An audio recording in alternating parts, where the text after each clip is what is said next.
اگر اتنا یقین ہو جائے نا ڈبل ہو جائیں گے تو لٹ جاتی ہے، تو اگر یہ بھی یقین ہو جائے نا کہ 700 گنا ہو جائیں گے تو پھر بھی میرا خیال یہ ہے کہ قوم لٹنے کو تیار ہو سکتی ہے، لیکن وہاں لٹ کے برباد ہوتے ہیں۔ رب رسول کے رستے میں لٹیں گے تو آنے والی نسلوں کو بھی اللہ آباد فرما دے گا، اللہ آباد کر دے گا آنے والی نسلوں کو۔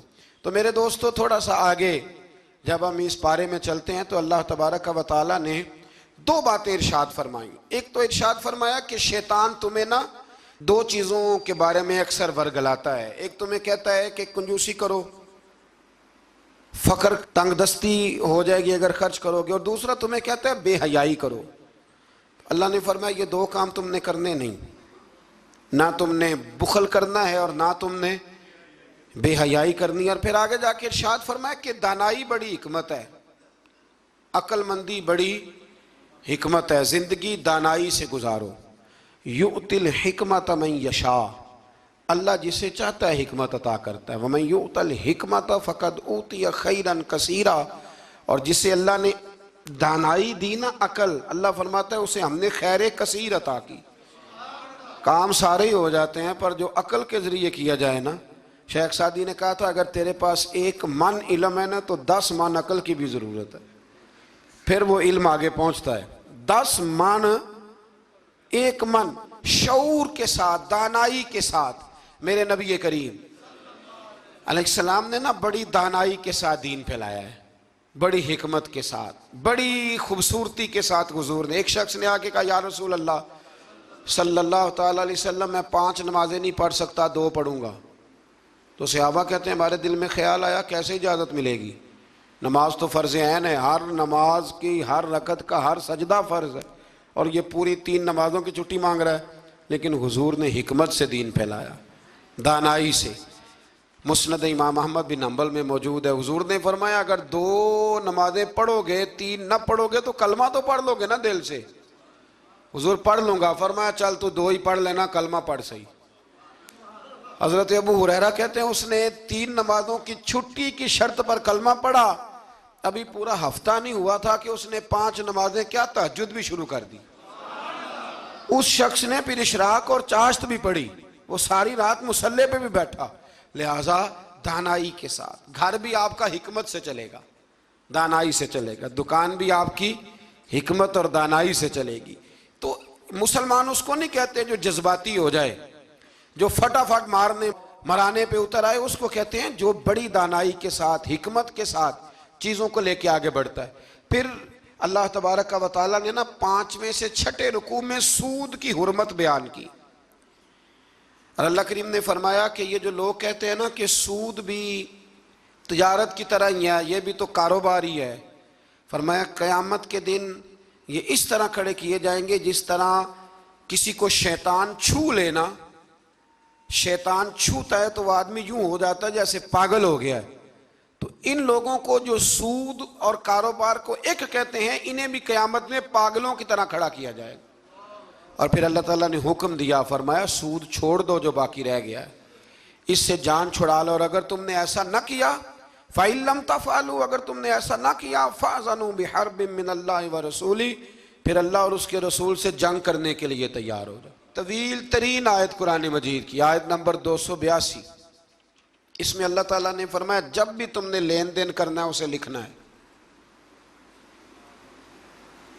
ایک لفظ سے نا مجھے تو کئی دفعہ چڑی ہو جاتی ہے، وہ لفظ ہے کہ مجھے اعتبار ہے۔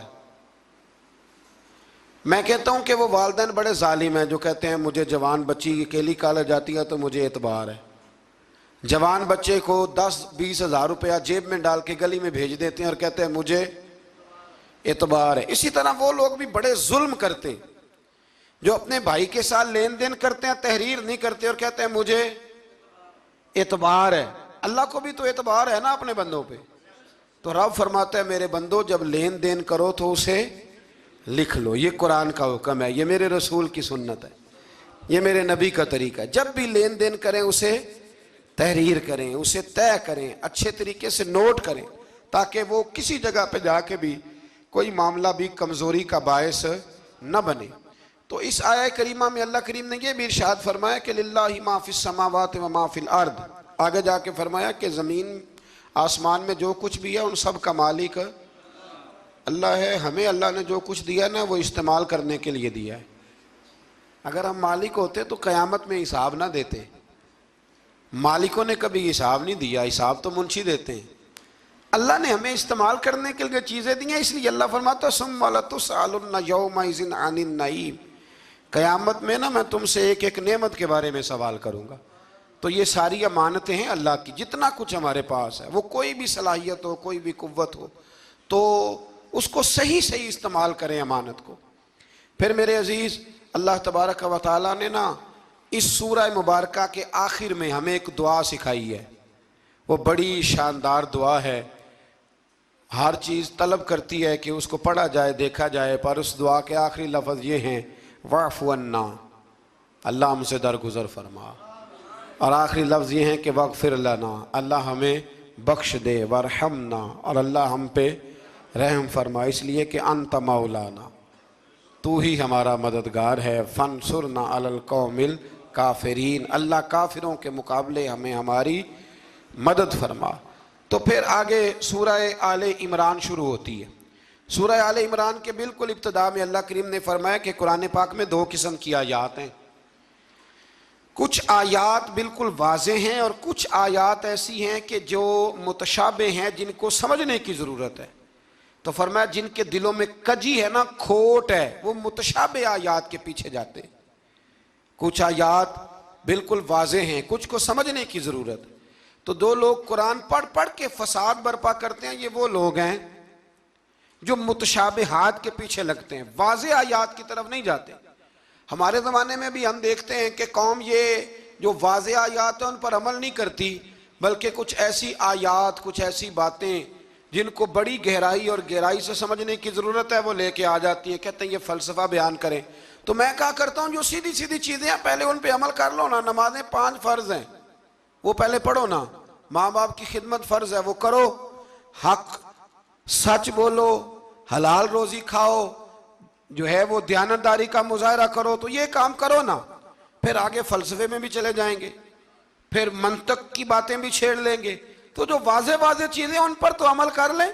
وہ باریکیوں میں جانا, پہیلیاں جو ہے وہ بجھانا اور بڑی بڑی عجیب باتیں کرنا, ان سے نکلیں. اللہ تبارک و تعالی ہمیں سمجھنے کی توفیق عطا کرے. پھر اس سے آگے جا کے نا اللہ تبارک و تعالی نے اسی آیہ کریمہ کے اندر حضرت مریم کا ذکر فرمایا ہے.